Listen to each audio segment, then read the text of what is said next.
j'ai appelé Marc Pinault, qui était le détective à cette époque-là de cette scène de crime. Puis j'ai dit, Marc, moi, je voudrais aller en prison pour dire à Joey, celui qui a tué mon père, comme quoi je lui pardonne, parce que je le sais qu'il s'en veut. Puis je lui ai dit que j'ai pardonné. Bienvenue à Histoire de pardon. Mon nom est MC Lessard. Je suis coach de développement personnel et conférencière sur la souveraineté féminine. À chaque épisode, je mets en lumière le parcours de pardon d'une sœur d'âme. Qu'elle ait pardonné ou qu'elle n'ait pas pardonné, je lui donne le micro pour qu'elle partage son cheminement et en ce faisant, qu'elle inspire le vôtre. Alors, bonne écoute. Plusieurs d'entre vous connaissez mon invité d'aujourd'hui. Mais pour ceux et celles qui ne le connaissent pas, la seule chose que je peux vous dire, c'est préparez-vous à rencontrer un homme de cœur, un homme de lumière, un homme de bienveillance, un homme de courage, un homme généreux et par-dessus tout, un homme connecté avec sa source divine. Cet échange-ci, là, c'était bon, comme il dit. Alors, j'ai pas besoin de vous inviter à rester jusqu'à la fin parce qu'au fur et à mesure que vous allez l'entendre, vous allez vouloir rien manquer. Alors, à tout de suite. Bonjour Robert, comment ça va? Ça va super bien. Merci tellement pour ce privilège. C'est toujours un privilège d'être interviewé. Ça goûte bon. Ça goûte bon. Vraiment. Puis je pense que tu le sais pas, mais tu parles à une ex-diététiste. Fait que moi, toutes les métaphores avec la nourriture, ça vient me chercher. Oh my God. Mais bienvenue à Histoire de pardon. Wow. Merci tellement. Bien que tu aies une bonne renommée au Québec, moi, je viens juste de te connaître. Ben oui, hein? Oui. Puis on me dit que tu as une grosse histoire de pardon, puis que tu l'as partagée déjà.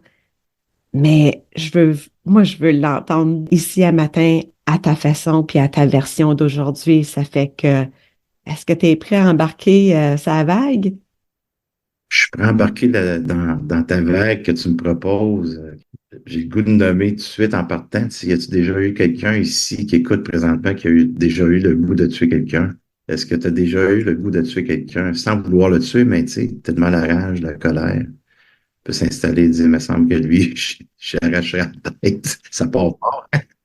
Ça part fort. Wow! Ben, on l'a probablement tout dit, mais sans penser qu'on passerait à l'acte.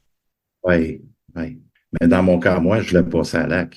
J'ai vécu pour ça, tu sais. Puis, si on revient à mon histoire, ce qui a été la croisée des chemins, c'est vraiment la mort de mon père à 63 ans. Il a été assassiné par trois individus, deux 18 ans et un 19 ans. Euh, Mon père, il était camionneur pour une compagnie de journaux, puis il attendait ses journaux dans un cul-de-sac. Puis ces trois individus étaient sur des effets de stupéfiants et il y avait une voiture, puis la voiture ne démarrait pas. Alors, ils ont décidé de traverser la rue parce que mon père était stationné et ils ont dit, tant qu'à voler le camion pour la batterie, ben, on va faire les poches de ce monsieur-là. Et là, ils sont avancés, puis mon père, ce qu'il a fait, c'est qu'il est débarqué de sa voiture et il s'est en allé en arrière de sa voiture pour ouvrir ses portes de son camion pour montrer qu'un camionneur s'en allait lui porter ses liasses de journaux. Et les trois individus sont approchés. Ce que vous faites ici, monsieur, on aimerait ça que tu viennes nous porter à tel endroit. Mon père, je peux pas partir. Le camion va arriver d'une minute à l'autre. Puis il y en a un des trois qui était en arrière de lui. Puis il l'a saisi par les deux bras. Et en saisissant par les deux bras, les deux autres ont commencé à le frapper à coups de poing. Et ils l'ont tellement frappé qu'à un moment donné, mais il est tombé couché au sol sur le dos. Et en tombant couché au sol sur le dos, mais ils sont mal frappés à coups de talon au visage. Ils l'ont tué pour 55 $, tu sais, puis ils ont parti avec son camion. Ouch! Ouais. Je reviens à mon histoire de vie. Moi, j'ai un père aujourd'hui que je suis capable de dire qui était exceptionnel, qui a répondu aux besoins de la famille, besoins de sa conjointe, de ses enfants, le mieux qu'il pouvait avec la connaissance qu'il avait. Mais il y a eu beaucoup de manques. Premièrement, il est venu au monde en 1931 et dans ces années-là, il n'y a pas de césarienne.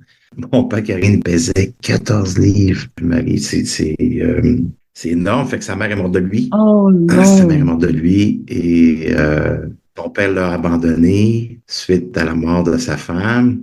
Ils l'ont placé chez les frères et ses frères, ben, il est arrivé ce qui est arrivé, hein. Hmm. Alors, mon père a grandi avec ça, une grande blessure d'abandon, une grande blessure de rejet. Fait qu'il y avait beaucoup, il était énormément violent envers lui-même. Ben oui. C'était des sentiments défensifs tels que la colère, la haine, le ressentiment. Fait que cette partie-là de soi, il projetait, ben moi, je parlerai pas pour mes frères, mais il projetait sur moi. Fait que, tu sais, aussitôt que je faisais quelque chose qui était pas correct, mais c'était l'éducation violente. Oh non. Sans rentrer dans les détails, mais des coups de strap, des claques, des cris, de l'écrasement, beaucoup de dévalorisation. Fait que j'ai grandi dans ce milieu-là de violence. Et j'ai été violent à moi-même. Ah oui, hein? Oui, j'ai constaté à travers mes études, avec le temps, tu sais, cette violence-là que je portais, c'était la peur. La peur de subir encore. Tu sais, j'ai juste transféré Oui. ça dans mon vécu. Et quand j'étais dans les bars ou que j'étais le moindrement confronté ou que je me sentais inférieur ou tout ça, mais c'est sûr que cette violence-là s'éveillait en moi et j'avais développé des manifestations puis des comportements ben, d'agressivité. Et le 24 août 1995, la mort de mon père, mais tout ce que j'avais accumulé de 0 à 28 ans, c'est ce qui s'est éveillé. Alors, j'ai été pendant 5 ans dans cette violence-là, à vouloir tuer les personnes parce que je ne sais pas, Marie, je ne sais même pas c'est quoi une émotion à cet âge-là. Je ne sais même pas c'est quoi un besoin. J'ai passé ma vie à castrer, à refouler mes émotions parce que j'ai appris à défendre cette partie sensible de soi. Et ça m'a amené un parcours vraiment détracteur. Et cette mort-là, mais aujourd'hui, avec le temps, je suis capable de dire que c'était la croisée des chemins. Et à partir de ce moment-là, après 5 ans, je vous épargne de tous les détails, là, ma conjointe a décidé de me quitter après 5 ans. Puis c'est là aussi, ça a été comme un rejet encore éveillé, non pris soin. Et ça a été la croisée des chemins. Ça prenait cette expérience-là pour dire, OK, là, c'est assez, prends soin de toi. Et c'est là que j'ai commencé à faire du développement personnel, à m'occuper de ce qui se passe en soi. Et pour moi, le pardon, c'est un mot. Hein, un mot. Pour moi, il n'est pas associé à aucune religion. Ça peut être la religion qui l'a inventé, peu importe. Je prends ce mot-là pour conscientiser qu'est-ce qui se passe en moi. Et ce que j'ai fait, ben, j'ai mis le projecteur sur moi. Et en mettant le projecteur sur moi, je me suis responsabilisé à 100% de qui s'est éveillé en moi le 24 août 1995. Parce que on doit comprendre aujourd'hui le déclencheur qui est l'extérieur. Si on prend mon expérience, le déclencheur, c'est les 3 assassins. Ils ont tué mon père. Ça me déclenche dans mon vécu accumulé. Et c'est à partir de ce moment-là qui était ma responsabilité à mettre le projecteur sur moi et de m'occuper de qu'est-ce qui se passe en toute intimité à l'intérieur de moi. Et c'est là que j'ai pris soin de ces parties-là, de la conscience que j'avais. Et au début, Marie, je disais, OK, je pardonne, mais je n'irai pas souper avec eux. OK. Pardon, pour moi, il est égoïste. C'est le chemin que je pouvais faire. C'est le mieux que je pouvais offrir. Mais inconsciemment, par la suite, j'ai retourné aux études. Parce que là, j'ai en thérapie, en neurosciences, en connaissance de soi, en pleine conscience. Fait que ces études-là m'amenaient à de la connaissance de soi. Et cette connaissance de soi me permettait de marcher le chemin, le processus d'intégration. Et j'intégrais justement les enseignements en marchant le chemin de libération. Et ça a fait en sorte que les gens dans ma région, les psychologues, les thérapeutes, parfois les coachs, m'invitaient dans le groupe pour aller partager mon vécu. Qu'est-ce qui s'était passé? Et inconsciemment, c'est que j'enlevais une pleure. Tu sais, si on prend une boîte de Kleenex, c'est comme si j'enlevais un mouchoir à chaque fois dans mon affectivité pour me rapprocher de mon amour de soi. Et là, je partageais avec vulnérabilité, je partageais avec sensibilité. J'étais vraiment connecté là, à mon vécu souffrant dans les partages. Puis, moi, j'avais tellement peur du regard de l'autre. Marie, là, j'avais tellement peur du regard de l'autre. J'avais peur de la critique, j'avais peur d'être jugé, j'avais peur de ne pas être à la hauteur. Puis même, inconsciemment, j'en ai pris conscience avec les années, j'avais peur d'être frappé. Parce que si je dis pas bonne affaire, si je fais pas le bon choix, ça se peut que je dérange l'autre. Puis si je dérange l'autre, on risque de me frapper parce que c'est ce qui s'est passé dans mon histoire de vie. Il y avait une mémoire neurologique dans ton corps, là. Exactement, exactement. Alors, le fait que j'allais partager, les gens venaient me voir à la fin avec tellement d'authenticité, tellement de sensibilité à mon égard. Puis il y en a qui me disaient, Robert, ton partage me touche tellement, ça m'aide à me libérer moi-même. Tu m'as donné accès à des histoires que je pensais que j'avais fait la paix avec, puis ta profondeur m'amène à voir que j'ai encore un chemin à faire, puis que j'ai conscience maintenant que ce chemin-là, c'est lui qui me fait procrastiner, c'est lui qui m'amène dans le doute, c'est lui qui m'amène dans la méfiance, c'est lui qui fait que je manque de confiance en moi, c'est lui qui m'empêche de me réaliser mes rêves, d'être en relation plus saine. Fait que plusieurs témoignages comme ça qui venaient me témoigner toute cette reconnaissance-là. Fait que là, whoop, avec toutes mes études, je l'entendais souvent. La vulnérabilité, sensibilité, c'est une force. Mais à travers le chemin que je marchais, je l'avais pas juste dans la conscience, c'est que je l'ai marché le chemin. J'ai intégré cette vulnérabilité, sensibilité pour m'apercevoir que, my God, c'est des forces qu'on a, l'être humain. C'est des forces qu'on a parce que ça demande une force et une vulnérabilité de descendre dans son affectivité au présent. Moi, je parle toujours au présent. Mon histoire de vie, oui, elle vient de mon histoire de vie au passé, mais c'est au présent qu'elle s'éveille. Et c'est là que je peux en prendre soin. C'est ce que j'ai fait. Et là, un soir, mon frère, un des plus vieux, il rentre à la maison puis il dit Bobby, il dit un des assassins qui s'en veut d'avoir tué papa. Il est en prison, là. Il y avait des nouvelles de la prison, puis ah oui, il sent le plafond descendre, les murs rétrécir, coup mal à la tête, il se sent coupable, il s'en veut. Fait que c'est sûr qu'au moment présent, j'ai pas pris le temps de respirer, puis comment est-ce que je me sentais. Mon ego a pris place. Je me suis dit, on s'est dit, s'il peut partir, on a assez parti, nous aussi. Quand il est parti, je me suis dit, non, c'est plus toi, ça. OK. Ça, c'est ton ego, ta construction mentale qui vient de prendre place, que ce que tu as construit comme chemin neuronal, c'est pas toi, ça. Qu'est-ce qui est là pour toi aujourd'hui de savoir que cette personne-là s'en veut, se sent coupable? Ça veut dire, fais quelque chose pour lui. Et j'ai appelé Marc Pinault, qui était le détective à cette époque-là de cette scène de crime. Puis j'ai dit, Marc, moi, je voudrais aller en prison pour dire à Joey, c'est lui qui a tué mon père, comme quoi je lui pardonne, parce que je le sais qu'il s'en veut. Puis je lui ai dit que j'ai pardonné, puis que quand il sortira de prison, mais que je lui ai pardonné aussi. Et Marc a dit, écoute, moi, je peux pas t'aider. Là. Je comprends pas, premièrement, pourquoi tu veux faire ça, mais je peux pas t'aider. Puis il dit, je vais te mettre en contact avec la justice réparatrice, qui s'appelle Jamie Scott à l'époque. Ils sont venus me rencontrer, puis ils sont aperçus après un certain temps que mon intention, elle était noble, tout ça. Et Joey a accepté de me rencontrer aussi, celui qui a tué mon père. Fait que le processus a duré plus de 9 mois. 9 mois avant que je le rencontre. J'avais invité toute sa famille parce que j'ai su comme quoi qu'il y avait sa grand-mère, il y avait sa sœur, il y avait sa mère. Et sa grand-mère, elle a accepté. Sa mère et sa sœur n'ont pas accepté. Et Qu'est-ce qu'elles avaient à accepter ou ne pas accepter? je les ai invités, excuse-moi, je manque un petit bout, hein. Je les ai invités qui viennent vivre ça avec nous en prison. Ah, d'accord. Ouais, j'avais demandé à Jimmy, le président, j'ai dit, est-ce que c'est possible? Parce que encore là, je suis en méditation. Et en étant en méditation, ben, ça l'a monté, j'invite toute sa famille. Fait que j'ai appelé Jamie, puis j'ai dit, voici ce qui est là pour moi, est-ce que c'est possible? Puis sa grand-mère, elle a accepté de venir vivre l'expérience, parce que j'ai dit, quand il sortira de prison, oui, vous allez y aider. Vous allez lui donner un coup de main, vous allez être là, vous allez le suivre, vous allez le supporter, vous allez l'éduquer.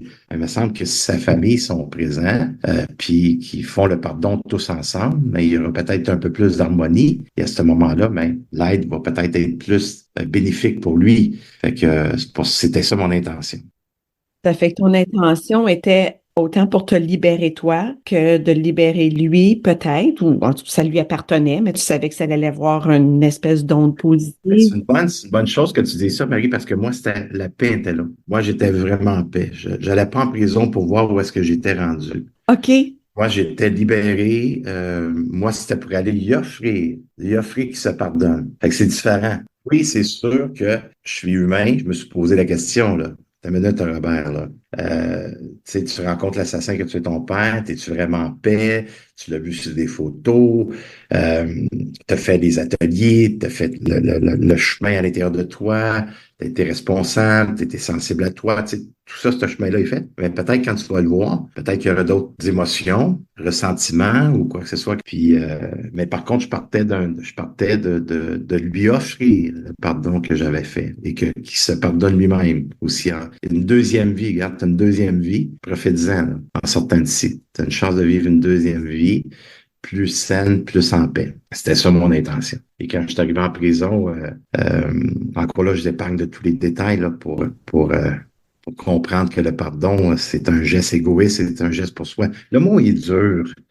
Le mot est dur, tu sais, mais en même temps, c'est pour réaliser que c'est tellement notre responsabilité à mettre le projecteur sur soi.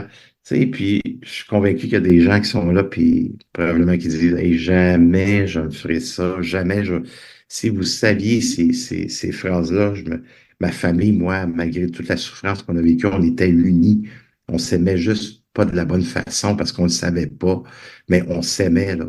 Il y avait de l'amour dans ma famille, puis moi, il n'y a pas personne qui parlait en mal de mes frères ou de mes parents on se défendait, là, tu sais, puis hey, c'était soudé. Fait que si jamais il y a quelque chose qui arrive, hey, c'est moi qui être le premier à me défendre. Oui, oui, parce que ça ne veut pas dire que ben, quand il y a de la dysfonction, qu'il y a de la division. Exactement. Fait que, tu sais, j'étais tout dans ce questionnement-là, mais après que c'est arrivé, bien sûr, j'étais 5 ans à vouloir les décapiter, là.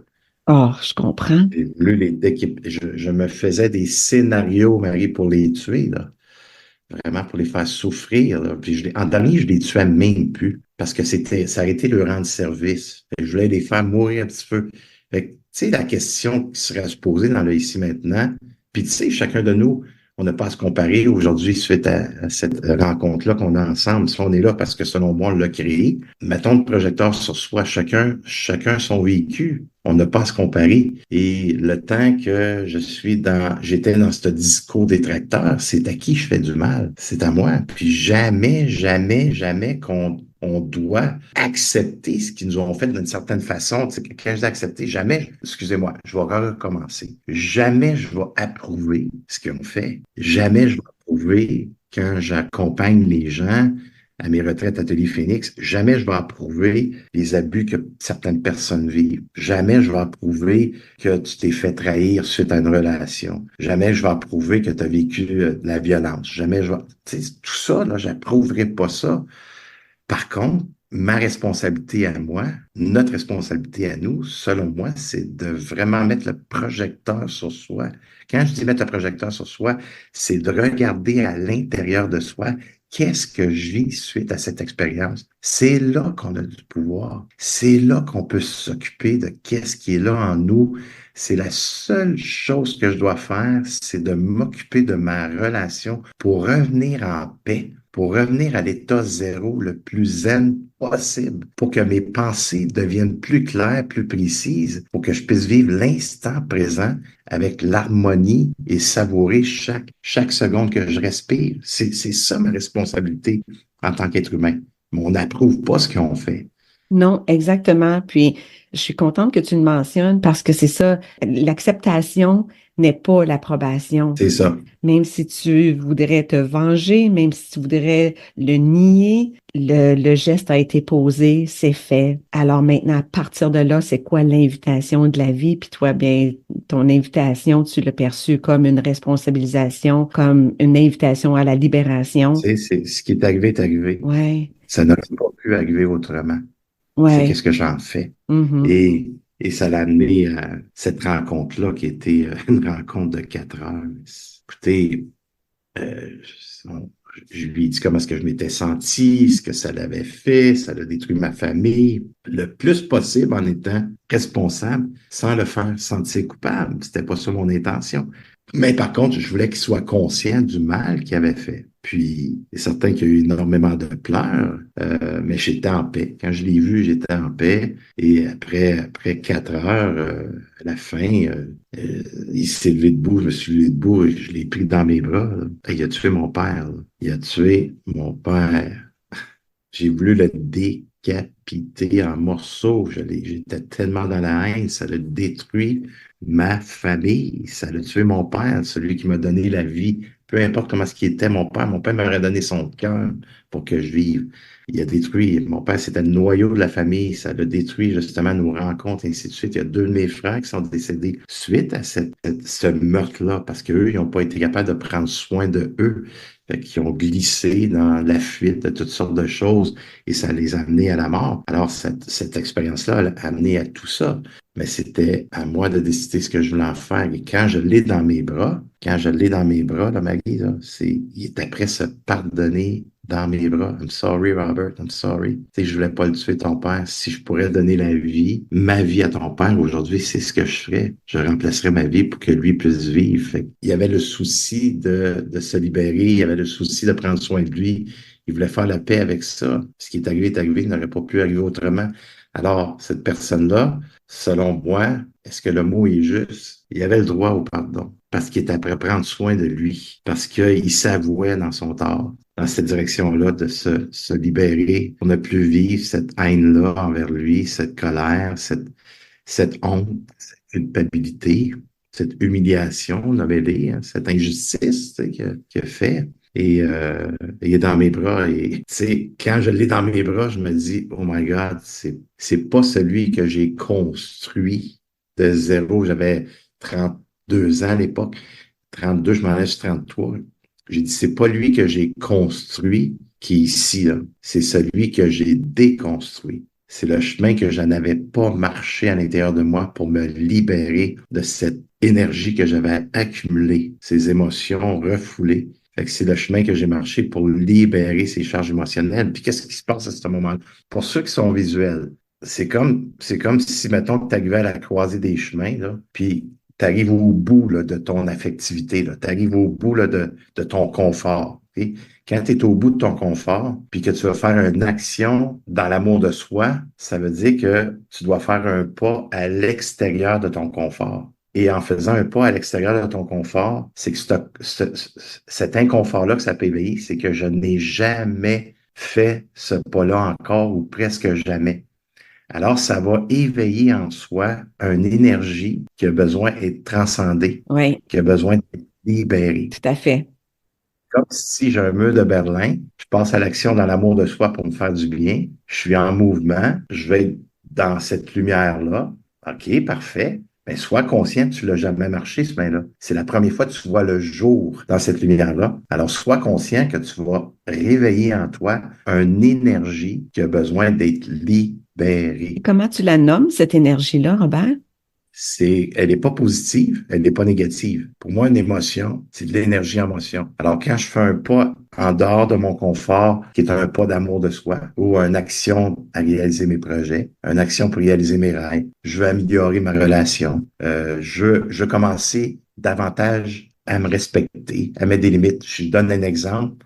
Combien de fois, ce qui va sortir de notre bouche, c'est oui, mais à l'intérieur de soi, ça dit non. Oui, Alors, quand je dis OK, là, je vais me respecter à partir de maintenant, là, quand ça va être non, je vais dire non. OK, mais quand tu vas dire non, ça veut dire que tu fais un pas en dehors de ton confort. C'est comme si tu te donnais de l'amour parce que tu répondais à ton besoin de respect. Alors, en répondant à ton besoin de respect, c'est sûr et certain que probablement tu vas éveiller de la culpabilité parce que tu te choisis. Et là, la plupart des gens, ils me disent, ouais, mais Robert, si je me suis choisi, je me sens mal. Je me sens mal d'avoir dit non, puis là, je suis tout croche, tu sais.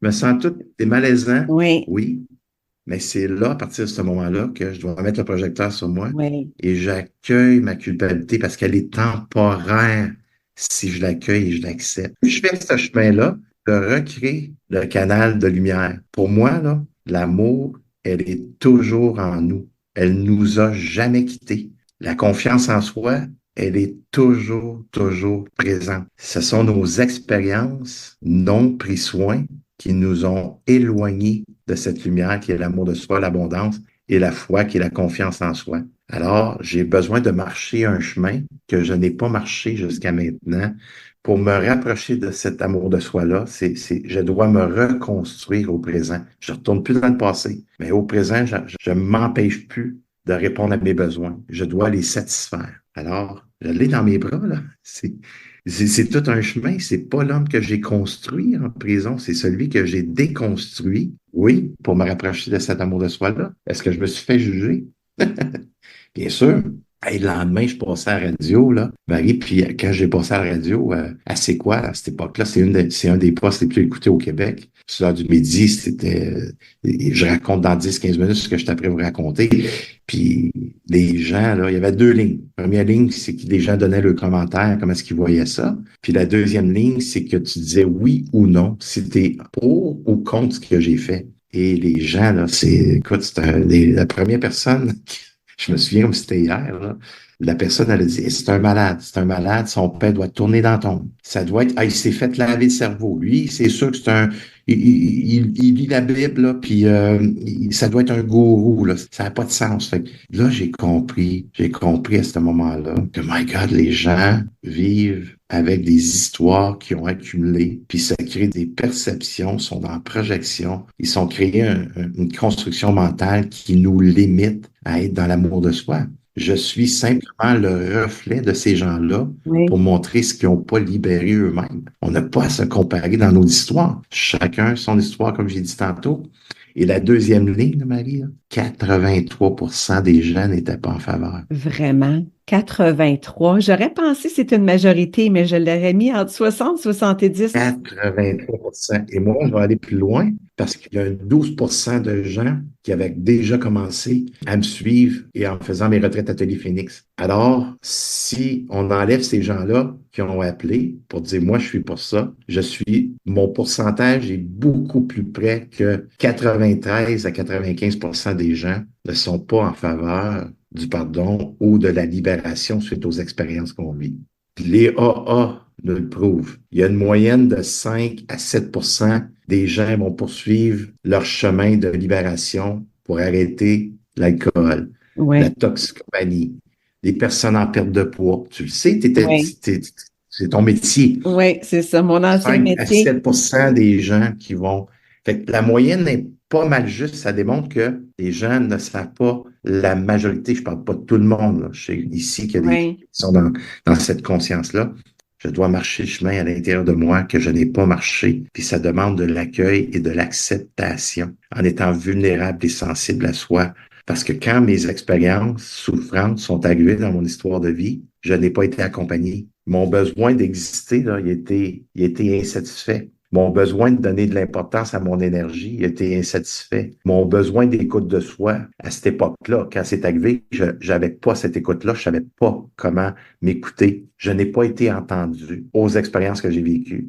On s'est fait plutôt dire, ben là, c'est assez. Arrête de pleurer. Regarde, c'est pas si pire que ça, ce qui t'est arrivé. Ben écoute, là, je veux que tu gardes la paix, là, puis je veux pas que tu fasses de troubles dans la famille, là, parce que tu t'es fait abuser, là, puis là, je veux pas que tu fasses, tu sais, il y a toutes sortes de choses qui nous ont été dites. Nous, on a cru ça, et avec le temps, ce qui s'est passé, c'est que quand on vit des émotions, je parle en général, quand on vit des émotions, c'est honteux. Fait que inconsciemment, si je vis des émotions qui sont malaisantes, hey, c'est honteux. Je veux pas être vu dans ces émotions-là. Je veux pas que les gens puissent voir que je vis ça parce que s'ils me découvrent, c'est comme si j'étais pas correct parce qu'on se l'est fait dire. On veut pas retourner dans le passé. ben oui, Mais au présent, on a des croyances limitantes telles que je viens de le nommer. tout à fait. Fait que, étant la personne qui avait quand même fait un certain cheminement au moment où ce qui était arrivé à C'est quoi, en ondes, et que tu te fais critiquer par le public, ça a été quoi ta réaction en dedans de toi? Écoute, Marie, moi, là, ça a fait comme OK. Là, tu es en mission. Tu es en mission. Les gens, là, sont ignorants. Sont ignorants. Ils savent pas ce que j'ai passé à travers pour arriver à être où est-ce que je suis aujourd'hui. Je me suis dit, oh my God, OK, là, tu es en mission. Ce que tu fais, là, ben, tu as du travail pour le restant de ta vie, hein. OK. Oh, Ben, tu le faisais déjà, par exemple, publiquement. Tu étais déjà oui, j'étais conférencier. déjà, je faisais mes ateliers et tout ça. Fait que là, qu'est-ce que ça l'a changé vu que tu étais déjà enclenché là-dedans? Ça m'a amené une force incroyable à l'intérieur de moi de dire, OK, là, les doutes n'étaient plus là, de moins en moins. Est-ce que je fais? Est-ce que je suis sur le bon chemin? Tout ce qu'on peut se poser comme question, là. Je dis, OK, là, écoute, c'est une personne à la fois. Et ceux qui vont s'éveiller suite à ta conférence, suite à un programme que tu leur offres, la connexion va se faire. Je vais être dans la même énergie que les gens ont besoin de moi, Puis moi, je crois énormément qu'il y a une source qui est plus grande que soi, là. Selon moi, ça c'est mon opinion. Puis cette source-là, elle m'habite, puis cette source-là avait une bonne intention pour moi. Alors, si ma source, qui est mon énergie divine, si elle avait une bonne intention pour moi, fait que le métier que je fais aujourd'hui, sans me prendre trop au sérieux, là, j'ai 2 pieds bien au sol quand je dis ça, je suis loin d'être parfait, mais l'enseignement que j'ai marché le chemin de la libération et du pardon, celle-là, je le connais, ce chemin-là. Et j'ai fait le tour. Il y en a beaucoup qui ont fait des pardons similaires. Qu'est-ce que j'ai fait? Mais au début, je disais, je pardonne, mais je n'aurais pas dîné avec eux. J'en ai rencontré un en prison. J'ai passé 4 heures avec lui. Je l'ai pris dans mes bras. Et je vais aller plus loin dans qu'est-ce que je vous dis. J'avais même de l'amour pour quelqu'un qui a tué mon père. Ouais, je comprends.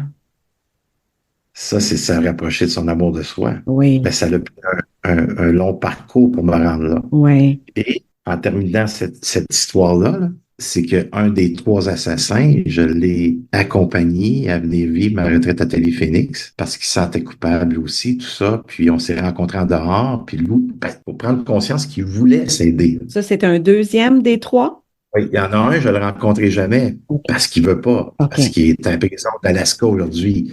Il a fait d'autres crimes, il est sorti, il a fait d'autres crimes. Là, il est en prison à Alaska. Il est là pour la vie. OK. Tu sais, faut que la personne veuille aussi. On n'a pas besoin de faire ce que j'ai fait, là. La première étape, c'est de se pardonner soi. Cette expérience-là, ce qu'on doit comprendre aujourd'hui, c'est que ça a éveillé quelque chose en moi qui était déjà là. C'était déjà là. Eux, ils l'ont éveillé. Ils ont été le reflet de qui je suis. Cette expérience-là, je ne peux rien faire à part d'accueillir mon impuissance. Je peux rien, je peux pas la changer. Fait que ça m'a fait vivre énormément d'impuissance. J'étais pas là avec mon père. J'étais dans le déni pendant 5 ans que je voulais pas le voir, je voulais pas le ressentir, je voulais pas vivre. Je vivais pour tuer ces gens-là. J'ai pas perdu 5 ans. Je veux pas dire que j'ai perdu 5 ans, mais j'ai vécu un 5 ans d'enfer sur le pilote automatique. Ouais. Es-tu en train de dire, Robert, que tu avais à te pardonner un sentiment d'impuissance parce qu'à quelque part, il y a une fabrication dans ton cerveau qui dit que tu aurais dû être là pour sauver papa? Oui, exactement. Hmm. J'ai dû me pardonner tout ça. Puis j'ai dû me pardonner pour toute l'agressivité que j'avais vécue de 0 à 28 ans. J'ai dû me pardonner pour tout le mal que j'ai fait avec mes poings moi-même de 0 à 28 ans quand que je me faisais agresser ou me regarder de travers, que j'étais pas que le numéro, là. J'ai dû me pardonner pour ça. Moi, la façon dont j'enseigne, je dis aux gens, là, on va laisser ceux qui t'ont fait souffrir, là, on va les laisser à l'extérieur. Puis il y en a probablement que ces gens-là sont décédés aujourd'hui, puis tu leur en veux encore. On va mettre le projecteur sur soi, puis on va regarder, là, tu sais, pour les gens peut-être qui écoutent le podcast aujourd'hui, ils ne voient pas mes mains, mais c'est visualiser, là, comme quoi que mes doigts, là, je pointe mon corps. Je pointe là, au niveau de mes épaules là, jusqu'au niveau du nombril. Là. Ça, là, c'est ma société intérieure. C'est une société que j'ai construite d'énergie. Alors, cette énergie-là que j'ai accumulée parce que j'ai pas existé, parce que j'ai pas donné d'importance à mon énergie, j'ai pas entendu tous les besoins, ça veut dire que j'ai accumulé, j'ai refoulé cette énergie-là. Et l'extérieur, lui, il est là pour me déclencher. Puis quand il me déclenche, ben, il me déclenche ces sensations-là dans mon corps qui ont besoin d'être libérées. Alors, c'est ma responsabilité de libérer. Alors, je nomme à ces gens-là, on va s'occuper de sa société intérieure pour qu'elle devienne le plus possible, de plus en plus vert, qu'elle devienne de plus en plus à l'état naturel. Ton essence divine là, est encore en toi. On va se donner accès à cette essence-là parce que présentement, cette accumulation d'énergie, d'expériences qui ont été malsaines, qui ont été difficiles, mais il y a une énergie qui s'est accumulée, puis on va libérer ça pour retrouver la paix. Et tout à coup, qu'est-ce qui se passe? On est tellement bien fait, l'être humain, tout à coup, hop, mon esprit, mes pensées changent. Tout à coup, au lieu d'avoir un hamster, tu sais, ben, je sais qu'il y en a qui ont des hamsters, là, puis il y en a qui n'ont pas juste un hamster, ils ont le pet shop au complet. Oui, exactement. Alors, tout à coup, il n'y a plus de ça. L'état d'esprit est plus sain, l'état d'esprit est plus calme. Ouais. Et c'est ça que j'enseigne, puis c'est ça qui fait que ça fait la paix. Et cette personne-là que j'ai rencontrée, qui est venue vivre mon atelier, ma femme, c'est la seule qui savait, parce que ma femme est thérapeute en relation d'aide. Euh, J'avais 2 intervenants qui étaient là. C'était les seuls qui savaient du week-end. Pas personne qui savait que hey, c'était c'était le meurtrier qui avait tué mon père. Là. C'était pas écrit dans son front. Par respect pour lui, je ne l'ai pas mentionné. Ça m'a pris 2 ans avant de commencer à dire qu'il était venu vivre parce que je voulais pas que les gens le reconnaissent. Et il a fait la paix avec lui. Et sais-tu quoi, Marie? Je l'ai même engagé dans ma compagnie de distribution parce qu'il n'y a pas personne qui voulait l'engager. Il y avait un dossier criminel.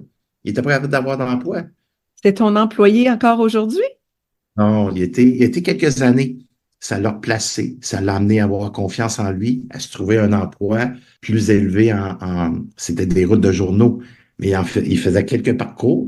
Il venait à bout de survivre avec sa conjointe, son enfant, amener de la nourriture sur la table. Et ça l'a amené à avoir confiance. Puis, après un certain temps, il s'est pogné un meilleur emploi. Puis, tu sais, Marie, quand j'appuie sur le bouton, là, pour envoyer le revenu à cette personne-là, je dis à ma conjointe, viens mettre tes mains sur mes épaules. On va payer celui qui a tué mon père. Mais ce qui s'éveille en moi, là, ça goûte tellement bon, c'est tellement puissant, cette énergie-là, que je veux pas appuyer parce que je veux pas que ça parte. Alors, à qui je fais du bien? Je comprends, oui. Écoute, c'est une force qui s'éveille en soi que je n'avais jamais, jamais, jamais goûté de ma vie. Et juste ma vibration, Nathalie, en arrière de moi, elle pleure sa vie, juste par l'énergie que je dégage. Elle pleure pas de peine ou elle pleure parce que c'est trop fort, c'est trop puissant. Ça éveille là, des sensations tellement fortes en soi. C'est ça que je veux qu'on comprenne. Puis, si j'étais le seul Robert Savoie là, à avoir ce pouvoir-là, ça ne serait pas honnête de ma part d'être ici aujourd'hui. Alors, si moi, j'ai ce pouvoir-là, tout le monde l'a. Tout le monde sur cette planète Terre a ce pouvoir-là. Oui, monsieur. Et c'est que je suis libre de décider de quoi en faire. Ouais, ouais. Écoute, on arrive proche de notre temps, puis il y a tellement de directions qu'on aurait pu prendre, Robert. Il y a tellement de questions que j'aurais pu te poser, mais je voulais laisser défiler l'histoire comme tu nous l'as partagée parce que c'était parfait. Il y en a une que je pense que les auditeurs, auditrices vont se poser puis vont dire comment te faire? Y a-tu une, deux, trois stratégies, livres, conférences, processus que tu as suivis qui ont été marquants? Parce que c'est sûr qu'une de ces choses qu'elle peut faire aujourd'hui, c'est aller à tes conférences. Tu es en tournée au Québec. On est au mois de mars 2024. Alors, si ils entendent ça à temps, peut-être qu'ils pourraient aller participer à ça. Mais sinon, ce serait quoi d'autres La outils? première chose à faire, là, le premier rendez-vous qu'on doit se donner, là, c'est de sortir de l'isolement affectif. Arrêtons de rester avec la souffrance. Ce n'est pas une nécessité. Arrêtons-nous, là, posez-vous la question. Le fait que tu gardes ça pour toi, puis que tu n'en parles pas, est-ce que ça t'a propulsé? Est-ce que ça t'amène plus d'amour? Ça me touche de le dire. On reste trop dans notre souffrance. On reste trop dans l'isolement affectif. On parle beaucoup. On parle. On parle de la pluie, du beau temps. On parle des autres. Soyons honnêtes, là. On juge, on critique, on généralise, puis le gouvernement-ci, tout monte, l'inflation. Puis là, on écoute les nouvelles. Non, j'écoute plus les nouvelles, mais pourquoi qu'on chiale encore? On est des râleurs nés parce qu'on ne s'occupe pas de nous. Je ne veux pas insulter personne. C'est pas ça mon intention. Je veux juste qu'on dise, attends une minute, là, c'est Robert. Qu'est-ce qu'il est après dire? Sortons de l'isolement affectif. N'ayons pas peur de donner notre main à des experts. Ça peut être un psychologue, ça peut être un thérapeute, ça peut être un coach. Allez voir quelqu'un qui va vous inspirer. Allez voir quelqu'un qui va vous donner la main puis qui va vous tirer vers le haut. Pas vous dire quoi faire. Vous montrer le chemin pour que tu puisses faire le chemin de toi-même. 1, sors de l'isolement affectif. 2, permets-toi d'être accompagné. 3, responsabilisons-nous pour qu'est-ce que je vis à l'intérieur de moi. Je ne donne pas raison à ceux qui m'ont blessé. Alors, c'est pour qui ça, ce rendez-vous-là? Mais si on sent qu'on vit sur le pilote automatique, si on est en mode survie, je ne ressens plus rien, je doute, je perds confiance en mes moyens, je perds confiance en mes projets, je suis plutôt sur un statu quo. Quand je procrastine, quand je me pose constamment des questions, qu'est-ce que je fais ici? J'ai perdu le sens à la vie. Quand je suis dans un état de contrôle, de résistance, c'est un signe que je dois m'arrêter puis que je dois faire un ménage. Alors, 1, sortir l'isolement affectif. 2, de ne pas avoir peur d'être accompagné. C'est une grande force d'être accompagné. 3, me responsabiliser. 4, ben, c'est de nommer ce qui est là, mettre des mots sur les mots, M-O-T, sur les mots M-A-U-X, comment est-ce que je me suis senti, se permettre d'exister, se permettre de donner de l'importance à mon énergie, d'accueillir cette énergie-là, de l'accepter. C'est mon énergie. Je ne donne pas raison à l'expérience. J'accepte l'énergie que ça l'a déployée en moi, que ça l'a éveillé en moi. C'est là que j'ai du pouvoir. Alors, j'accueille, j'accepte ça. Et après ça, je me libère et je fais mon deuil et je me pardonne d'avoir vécu ça. Et moi, encore, Marie, je me fais tirer 70% vers le haut. Puis l'autre 30%, j'attire mes étudiants et étudiantes. Je n'ai pour le restant de mes jours à marcher ce chemin-là. Ouais. Quand tu dis que tu es tiré 70% vers le haut, tu es tiré par Par quoi? des experts, des gens que je vais encore en thérapie par ma conjointe est thérapeute en relation d'aide. Des fois, on est deux personnes complètement différentes. Complètement différentes. Oui, Moi, dans ma tête, là, Marie, là, oui. dans 20 ans, là, dans ma construction mentale, puis dans ce que j'ai créé, je suis un abandonné. Moi, j'ai parti plus de 800 fois dans ma tête, dans ma relation. Mais mon cœur veut pas ça. La base, l'amour, c'est la femme de ma vie. Mais si je donne mon pouvoir à la construction mentale, je suis parti. Alors, le fait qu'on est tellement différents, c'est que parfois, on a des enfants, on a des petits-enfants. Fait que parfois, j'ai besoin d'aller consulter juste pour mettre de la lumière sur qu'est-ce que je suis pas conscient, de se rapprocher un de l'autre pour pas être en guerre. On est des gens qu'on s'aime, puis parfois, on est en guerre avec les gens qu'on aime le plus au monde. Fait que quand on est là, on dit, attends une minute, là, c'est pas ça que je veux. Non. Alors, ensemble, présentement, on n'est pas capable de se rapprocher parce qu'on se défend ou on a nos opinions.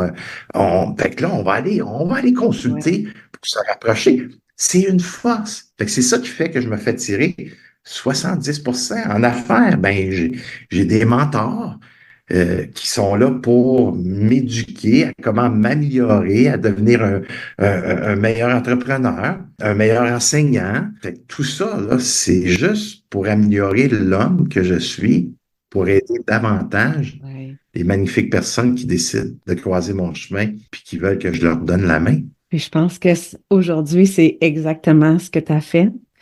Tu leur as donné la main métaphoriquement en partageant ton récit parce que je reviens sur quelque chose de tellement important que tu as dit, Robert, c'est que les autres doivent pas te dire quoi faire, que ce soit ton frère, ta soeur, ton parent, ton thérapeute. Il y a personne qui est là pour nous dire exactement quoi faire. C'est nous à le décider, à le choisir. Mais on peut être inspiré, on peut être guidé, on peut être accompagné. Puis ça, tu le fais, toi. C'est ta mission de vie présentement.